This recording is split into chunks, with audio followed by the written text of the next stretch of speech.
Universitas Pulau Jaya.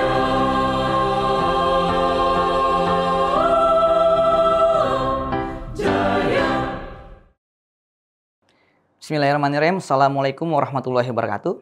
Perkenalkan, saya Haris Nugraha, dosen Fakultas Hukum Universitas Mula Warman. Pada kesempatan kali ini bermaksud untuk menyampaikan beberapa hal penting terkait dengan pernyataan diri dosen dalam unjuk kerja tridharma perguruan tinggi pada bidang pengajaran terhadap mata kuliah yang saya ampu, yakni mata kuliah Hukum Tata Negara. Sebelum lebih lanjut saya berbicara soal bagaimana mata kuliah Hukum Tata Negara saya ajarkan kepada mahasiswa, izinkan saya terlebih dahulu untuk menyampaikan beberapa informasi dasar terkait dengan mata kuliah Hukum Tata Negara. Pada Fakultas Hukum Universitas Mula Warman, untuk diketahui bersama bahwa mata kuliah Hukum Tata Negara merupakan satu dari banyak mata kuliah inti ataupun mata kuliah wajib yang masuk dalam mata kuliah klasifikasi keilmuan dan keterampilan atau yang sering kita sebut dengan mata kuliah MKMK. Mata kuliah ini pada dasarnya akan diberikan kepada setiap mahasiswa yang menempuh semester 2 dengan bobot mata kuliah sebanyak 4 SKS. Dalam praktiknya, mata kuliah Hukum Tata Negara dengan bobot 4 SKS akan ditempuh oleh mahasiswa dalam 30 kali pertemuan dengan durasi setiap pertemuan adalah 2 kali 45 menit. Ditambah dengan pertemuan untuk melaksanakan ujian tengah semester, berikut pertemuan untuk melaksanakan ujian akhir semester. Apa yang diharapkan dari mata kuliah ini? Pada dasarnya, mata kuliah ini mengharapkan agar mahasiswa mampu menjelaskan berbagai macam konsep, teori, dan implementasi terkait dengan hukum tata negara. Tidak hanya itu, setelah mahasiswa menyelesaikan mata kuliah hukum tata negara, diharapkan mahasiswa juga mampu mengemukakan berbagai macam argumentasi dengan baik terkait dengan hukum tata negara. Dosen pengampu mata kuliah hukum tata negara pada Fakultas Hukum Universitas Mula Warman terdiri atas 4 orang dosen yang dikoordinatori oleh Ibu Dr. Rosmini, Ibu Popilea Erwinta, Bapak Alfian, dan saya sendiri, Haris Nugraha. Lebih lanjut berkenaan dengan bagaimana sistem, metode, dan evaluasi pembelajaran dari mata kuliah Hukum Tata Negara, perlu saya sampaikan pada Bapak Ibu sekalian bahwa pada dasarnya mata kuliah Hukum Tata Negara diajarkan dengan sistem pembelajaran klasikal maupun non-klasikal. Metode pembelajaran yang saya gunakan pada mata kuliah ini adalah ceramah, diskusi interaktif, dan atau problem-based learning. Dalam praktiknya, 3 metode pembelajaran ini saya gunakan dan saya elaborasi untuk mendapatkan satu formulasi yang baik agar mahasiswa dapat menerima proses pembelajaran secara efektif dan proses interaksi antara dosen dan mahasiswa berjalan secara baik. Berkenaan dengan evaluasi pembelajaran, terdapat setidaknya 4 skema evaluasi pembelajaran yang saya terapkan pada mata kuliah Hukum Tata Negara. Mulai dari tugas mandiri, dengan bobot persentase penilaian adalah 10%, kemudian tugas terstruktur ataupun tugas kelompok dengan bobot 10%, kemudian ujian tengah semester dengan bobot 30%, ujian akhir semester 40%, dan yang terakhir adalah afektif adalah 10%. Nah, apa yang kemudian akan diajari dalam mata kuliah Hukum Tata Negara? Nah, dalam 30 kali pertemuan, setidak-tidaknya kita akan cukup banyak belajar terkait dengan hukum tata negara positif. Mulai dari selayang pandang hukum tata negara, sumber-sumber hukum tata negara, asas-asas hukum tata negara, konstitusi, hak asasi manusia dan sistem pemerintahan, sampai dengan nanti di akhir-akhir pertemuan kita akan menutup seluruh pokok materi pembelajaran dengan diskusi aktual hukum tata negara. Pada bagian ini kita nanti akan mencuplik berbagai macam peristiwa-peristiwa penting hukum tata negara nasional untuk dapat kemudian kita diskusikan bersama, kita carikan berbagai macam alternatif solusi untuk mendapatkan konsep ketatanegaraan yang ideal ke depannya. Untuk menunjang proses pembelajaran, saya memberikan berbagai macam referensi kepada mahasiswa untuk dapat dibaca yang saya kualifikasikan ke dalam 2 referensi. Yang pertama adalah referensi utama dan yang kedua adalah referensi penunjang. Ada setidaknya 4 referensi utama yang saya referensikan kepada mahasiswa untuk menjadi bahan bacaan. Yang pertama adalah buku yang ditulis oleh Profesor Sri Sulmantri yang berjudul Hukum Tata Negara Indonesia. Kemudian buku yang ditulis oleh Profesor Jimli Asidiki yang berjudul Pengantar Ilmu Hukum Tata Negara. Yang ketiga adalah buku yang ditulis oleh Profesor Nikmatul Huda yang berjudul Hukum Tata Negara Indonesia. Dan yang terakhir adalah buku yang ditulis oleh Fajrul Ahmad Jordi yang berjudul Hukum Tata Negara Indonesia.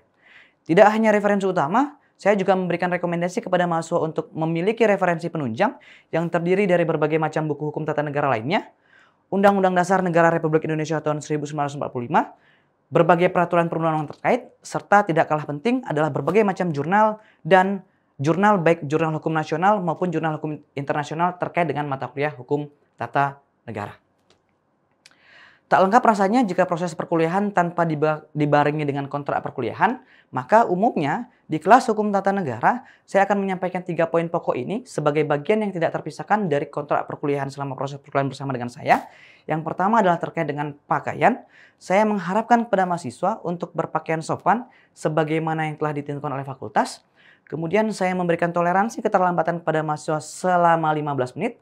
Dan yang terakhir, saya tidak membenarkan kepada setiap mahasiswa untuk melakukan berbagai macam kecurangan akademik dalam bentuk apapun. Semisal titip absen, plagiasi, dan lain sebagainya. Demikian yang dapat saya sampaikan terkait dengan pernyataan diri dosen dalam unjuk kerja Tridharma Perguruan Tinggi pada bidang pengajaran. Saya Haristia Nugraha, lebih dan kurangnya saya ucapkan terima kasih. Assalamualaikum warahmatullahi wabarakatuh. Oke, bisa kita mulai teman-teman? Bisa. Baik, bismillahirrahmanirrahim. Assalamualaikum warahmatullahi wabarakatuh.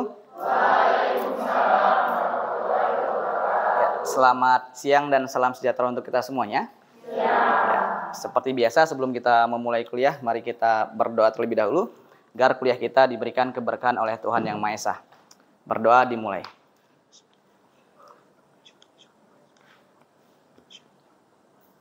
Berdoa selesai. Gimana kabarnya? Sehat? Sehat. Sudah makan siang? Sudah. Oke. Baik, teman-teman sekalian, hari ini kita lanjutkan perkuliahan kita pada mata kuliah Hukum Tata Negara. Dan hari ini kita masuk pada pertemuan ke-6. Ya. Setelah sebelumnya di pertemuan ke-5 kemarin, kita bicara soal asas-asas dalam hukum tata negara. Pada pertemuan sebelumnya, ya, telah saya sampaikan pada kalian semua bahwa setidak-tidaknya ketika kita berbicara soal hukum tata negara, maka terdapat 5 asas yang melekat pada hukum tata negara itu sendiri. Yang pertama adalah asas Pancasila, asas negara hukum, asas kedaulatan rakyat dan demokrasi, asas negara kesatuan, sampai dengan asas pemisahan kekuasaan dan check and balances. Ya, itu yang sudah saya sampaikan kepada kalian semua di pertemuan ke-5. Hari ini ya, saya ingin mengajak teman-teman lebih dalam berbicara soal hukum tata negara ya. Dan di pertemuan ke-6 ini, berdasarkan rencana pembelajaran semester kita, maka kita akan berbicara soal konstitusi ya. Kenapa kemudian kita belajar konstitusi? Karena memang sebagaimana saya sampaikan di pertemuan pertama minggu lalu, bahwa konstitusi merupakan salah satu objek kajian hukum tata negara. Sehingga menjadi penting bagi kita sebagai seorang pembelajar hukum tata negara juga penting untuk mengetahui apa itu konstitusi. Nah, apa yang diharapkan dari chapter konstitusi ini kepada teman-teman semua? Jadi pada dasarnya ya, pertemuan kita hari ini, pertemuan kita ke-6 yang berbicara soal konstitusi, harapannya setelah kelas ini kalian itu dapat menjelaskan berbagai macam konsep dasar berkenaan dengan konstitusi. Mulai dari bagaimana hakikat konstitusi, klasifikasi konstitusi, nilai konstitusi, sampai dengan materi muatan konstitusi. Nah, itu yang menjadi arah capaian yang hendak dicapai dari chapter konstitusi pada mata kuliah hukum tata negara. Bisa dipahami ya? Oke. Seperti biasa, saya akan memulai materi hari ini dengan sebuah pertanyaan.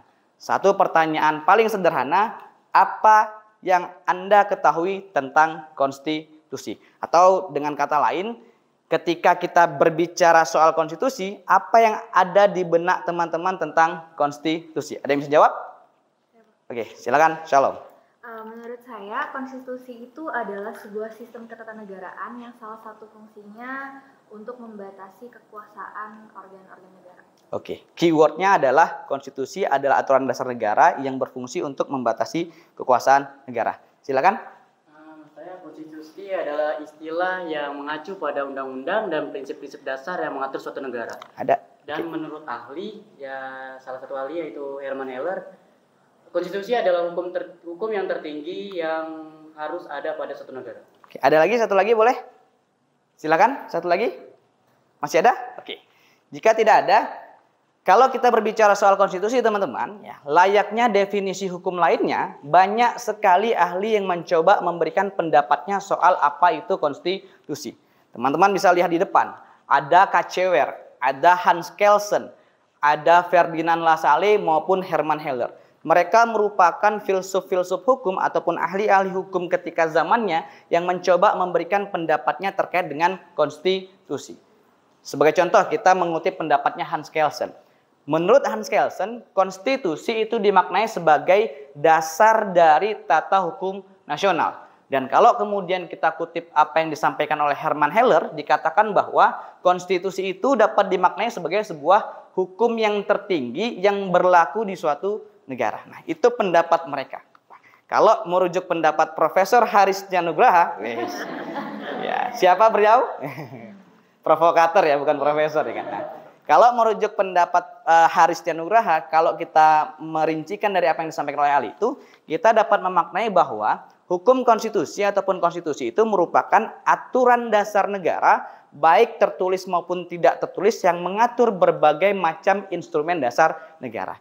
Itulah konstitusi. Ya, bisa dipahami ya, keywordnya ketika kita berbicara soal konstitusi, maka kita sedang berbicara soal aturan dasar negara yang berbicara soal instrumen dasar negara. Nah, kalau kita sitir pendapatnya Cacewer dalam bukunya yang berjudul Modern Constitution, teman-teman, dia katakan bahwa pada dasarnya konstitusi itu dapat dikualifikasikan ke dalam beberapa kualifikasi tertentu, ya. Yang pertama, konstitusi itu dapat dikualifikasikan berdasarkan bentuknya.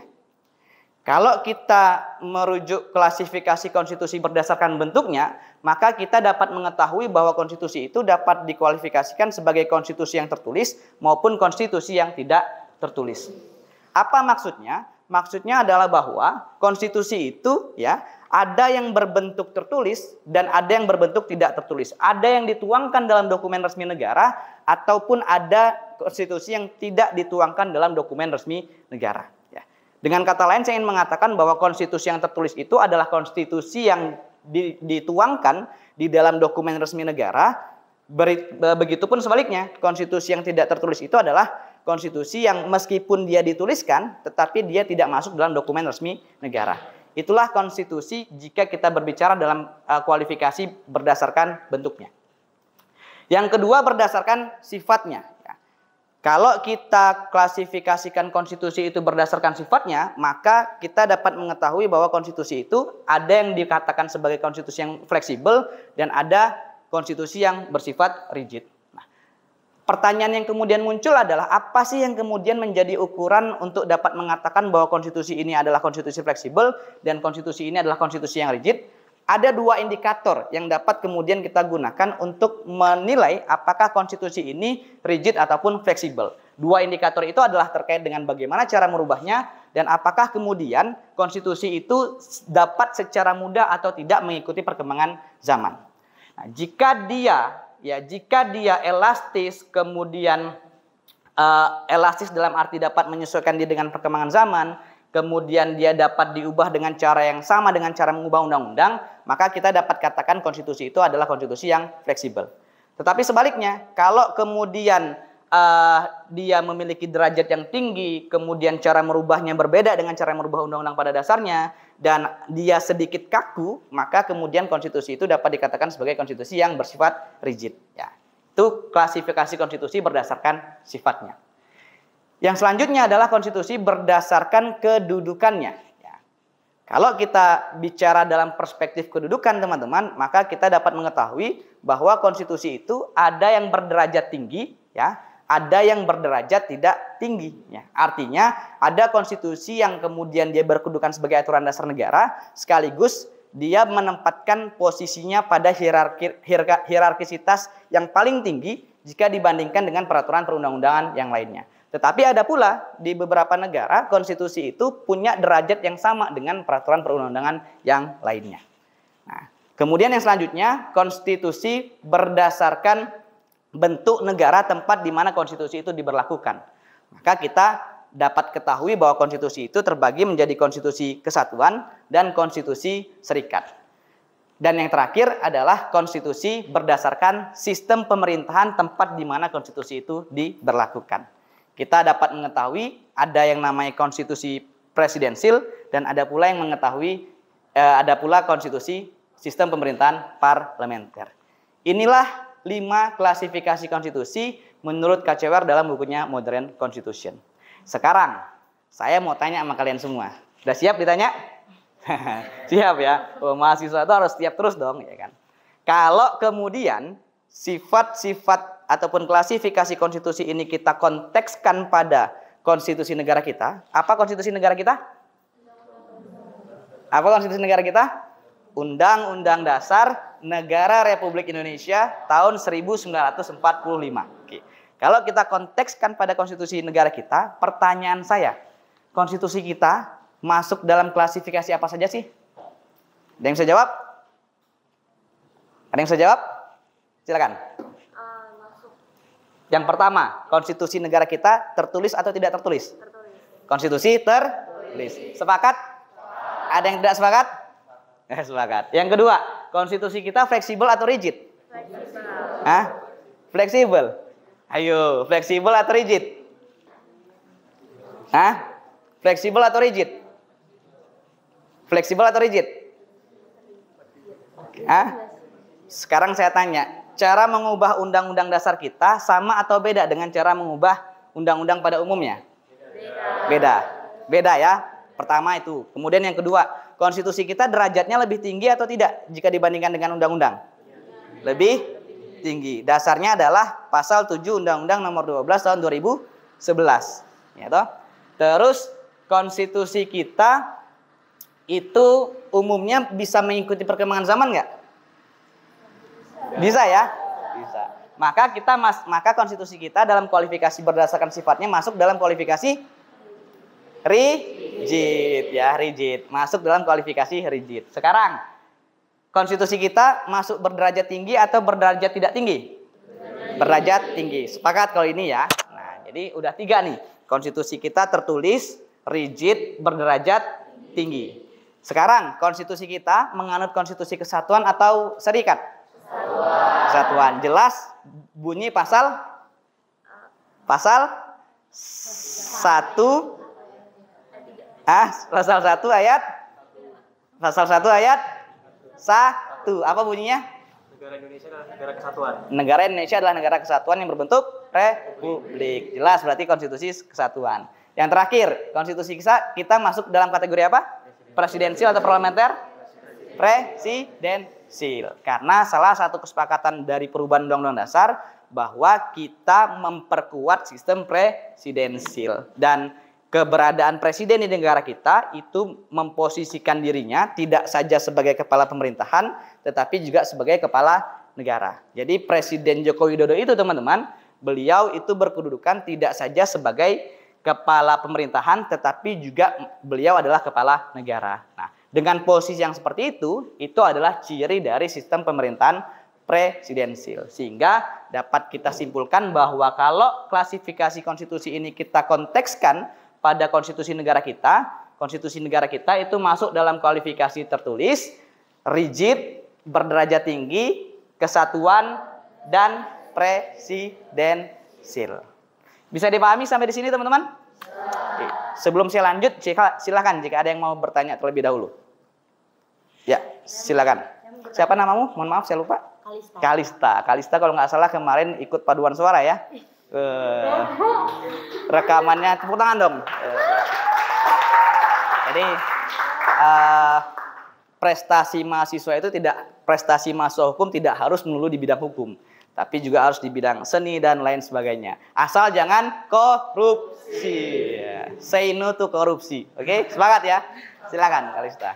Saya ingin bertanya, seperti tadi kan yang Bapak jelaskan kalau Undang-Undang Dasar Republik Indonesia itu adalah sumber hukum tertinggi ya kan Pak? Terus juga tadi disebutkan juga oleh salah satu ahli yaitu Herman Heller, konstitusi itu hukum yang tertinggi yang berlaku dalam suatu negara. Nah, saya ingin bertanya, jadi apakah konstitusi itu sama dengan undang-undang? Oke. apakah konstitusi itu sama dengan undang-undang dasar? Sebelum saya jawab, silakan ada yang mau jawab? Ayo, silakan. Apakah undang-undang dasar itu sama dengan konstitusi? Kalau menurut saya ya Pak, sebetulnya sama. Kalau Sama. bagi saya ya Pak. Apa yang membuat kamu mengatakan bahwa konstitusi itu sama dengan undang-undang dasar? Karena perkataan Bapak tadi, Iya. aturan dasar negara tertulis atau tidak tertulis sebagai instrumen dasar negara. Oke. Itu pernyataan Bapak sebagai tentang konstitusi tadi. Jadi Oke. saya nangkepnya konstitusi dan undang-undang itu sama. Oke. Ada yang mengatakan konstitusi dan undang-undang dasar tidak sama? Ada? Hei, takut ditanya ini kayaknya ya kan? Oke. Jadi terkait dengan apakah konstitusi itu dapat dipersamakan atau tidak dengan undang-undang dasar, memang ahli terpecah pendapat terkait dengan hal ini, ya.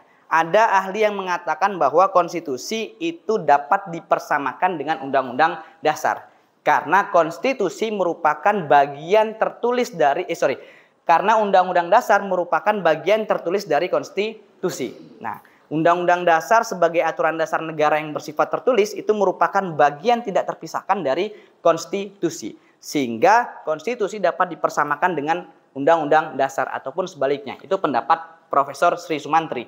Tetapi ada pula pendapat yang mengatakan bahwa konstitusi itu tidak dapat melulu dipersamakan dengan undang-undang dasar. Karena kajian konstitusi itu lebih luas daripada hanya sekedar kajian soal undang-undang dasar. Sebab konstitusi ada yang namanya konstitusi tertulis dan ada yang namanya konstitusi tidak tertulis. Bisa dipahami? Ada lagi? Boleh satu pertanyaan lagi? Silakan. Ada? Jika tidak ada, saya lanjutkan sedikit teman-teman. Baik, ketika kita sudah berbicara terkait dengan klasifikasi konstitusi tadi teman-teman, saya juga ingin sampaikan pada kalian semua bahwa selain berkualifikasi, konstitusi itu juga pada dasarnya memiliki nilai, ya. Jadi bukan kalian saja yang dosen nilai, ya kan?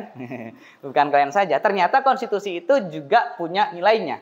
Nah, kalau kita menyitir pendapatnya Lowenstein dalam bukunya yang berjudul Reflection of the Value of Constitution, teman-teman, dia katakan bahwa konstitusi itu dapat dinilai dalam 3 perspektif. Yang pertama adalah bernilai bernilai normatif. Yang kedua adalah bernilai nominal. Dan yang terakhir adalah bernilai sematik. Ya. Apa maksud dari masing-masing nilai ini teman-teman? Ya, dikatakan oleh Lowenstein, ya, konstitusi itu bernilai normatif apabila konstitusi itu pada dasarnya telah diterima oleh seluruh bangsa. Dan bagi mereka konstitusi itu tidak saja berlaku dalam arti hukum. Melainkan konstitusi juga merupakan suatu kenyataan dalam arti sepenuhnya dan berlaku secara efektif. Dengan kata lain, saya ingin mengatakan bahwa konstitusi dapat bernilai normatif apabila secara hukum dia berlaku dan di level implementatif dia juga diberlakukan secara murni dan konsekuen. Ya, jadi tidak ada gap antara das Sollen dan das Sein. Itulah konstitusi yang bersifat normatif. Tetapi konstitusi juga dapat bernilai nominal, teman-teman. Nah, pertanyaannya kapan konstitusi itu bernilai nominal? Apabila konstitusi itu menurut hukum berlaku, tetapi dalam kenyataannya tidak sepenuhnya diberlakukan secara sempurna. Sebagai contoh misalnya, ya kan, negara Indonesia adalah negara kesatuan. Ya, bentuk negara kita negara kesatuan. Tetapi dalam praktik ketatanegaraan kita, maybe ada nilai-nilai ataupun ada materi-materi muatan dalam konstitusi yang tidak secara murni dan konsekuen dilaksanakan oleh negara. Nah, dan yang terakhir adalah konstitusi bernilai semantik. Ya, kapan konstitusi itu bernilai semantik? Apabila konstitusi itu berlaku, teman-teman, tetapi dalam kenyataannya ternyata konstitusi itu hanya dijadikan sebagai instrumen politik kekuasaan. Jadi konstitusi yang notabene adalah aturan dasar negara, tetapi konstitusi itu hanya dijadikan sebagai alat kepentingan politik tertentu. Pada saat itulah kemudian konstitusi dapat dikatakan bernilai semantik. Bisa dipahami? Sekarang, kembali saya bertanya sama kalian semua. Kalau nilai-nilai konstitusi ini kita kontekskan kepada konstitusi negara kita, konstitusi kita bisa kita kasih nilai apa? Normatif, nominal, atau sematik? Silakan, ada yang bisa jawab? Nggak usah takut, mahasiswa hukum tugasnya itu adalah berbicara, berpendapat ya. Yang penting kalian berani dulu berpendapat, soal benar salah itu urusan belakangan ya. Tapi bagus lagi kalau bicara dan benar. Tetapi dapat saya pastikan kalau kalian berbicara, berani bicara dan salah, tidak akan ada nilai negatif. Tetapi justru sebaliknya, kalau kalian berani jawab, mau salah mau benar, tetap saya kasih nilai efektif. Silakan. Normatif. Kenapa kamu katakan bahwa konstitusi kita bernilai normatif? Menurut saya konstitusi kita itu kan Undang Dasar 1945. Oke. Agak besar sedikit suaranya boleh biar teman-teman yang lain kedengaran. Menurut saya konstitusi dasar kita itu kan Undang-Undang Dasar Negara Republik Indonesia 1945. Oke. Dan sejak sampai saat ini menurut saya itu masih berjalan dengan lancar sampai sekarang di dalam masyarakat Indonesia. Jadi sesuai yang ada di situ yang saya baca dikatakan normatif apabila suatu konstitusi tersebut diterima oleh suatu bangsa dan konstitusi itu bukan berarti berlaku sebagai hukum tapi dalam kenyataannya juga efektif gitu. Sepakat nilai normatif? Sepakat? Enggak sepakat. Silakan. Kalau menurut saya ya Pak, walaupun undang-undang dasarnya itu berlaku, tapi kan kenyataannya tidak sempurna. Oke. Ya, betul. Menurut saya dan menurut Ananda Ruth ya, bahwa konstitusi negara kita masih bernilai nominal. Karena sebab meskipun konstitusi kita berlaku secara hukum, tetapi ya faktanya, realitanya pasca negara Indonesia merdeka dan pasca perubahan keempat Undang-Undang Dasar masih ditemukan berbagai macam norma dalam konstitusi yang belum sepenuhnya dapat dilaksanakan oleh negara dan oleh kita semua secara murni dan konsekuen. Maka menjadi tugas kita bersama untuk membuat konstitusi dapat berlaku secara hukum dan dapat diberlakukan secara murni dan konsekuen. Sepakat? Sepakat ya? Punya komitmen bersama untuk menegakkan supremasi konstitusi? Ya? Sepakat tegakkan supremasi konstitusi? Sepakat ya? Sepakat? Sepakat? Jangan sampai enggak dong. Masa iya nanti ditanya sama teman-teman, kita tegakkan supremasi konstitusi, mikir-mikir ya kan. Sekali lagi saya tanya, sepakat tegakkan supremasi konstitusi? Sepakat? Sepakat. Hidup mahasiswa, hidup dosen kalian, oh enggak ya? Oke, saya kira sekian dulu materi kuliah kita hari ini teman-teman. Ya, yang terpenting kita sudah sepakat bahwa kita tegakkan supremasi konstitusi ya. Sekian pertemuan kita hari ini di pertemuan ke-6 untuk materi kuliah hukum konstitusi. Insya Allah minggu depan kita ketemu lagi dengan materi yang tentunya lebih menarik dari hari ini dan tentunya membuat kalian akan lebih memiliki semangat untuk memberikan kontribusi positif kalian bagi negara kita ya. Oke. Terima kasih atas atensinya buat teman-teman semua ya. Segala bentuk segala aktivitas positif kalian di kelas hari ini tentu akan bernilai positif bagi saya dan semoga sedikit yang saya sampaikan dapat kalian bawa manfaatnya lebih ke rumah ya. Kita ketemu lagi minggu depan. Semoga kita selalu diberikan kesehatan. Kurang lebihnya saya mohon maaf teman-teman. Saya akhiri. Assalamualaikum warahmatullahi wabarakatuh. Waalaikumsalam.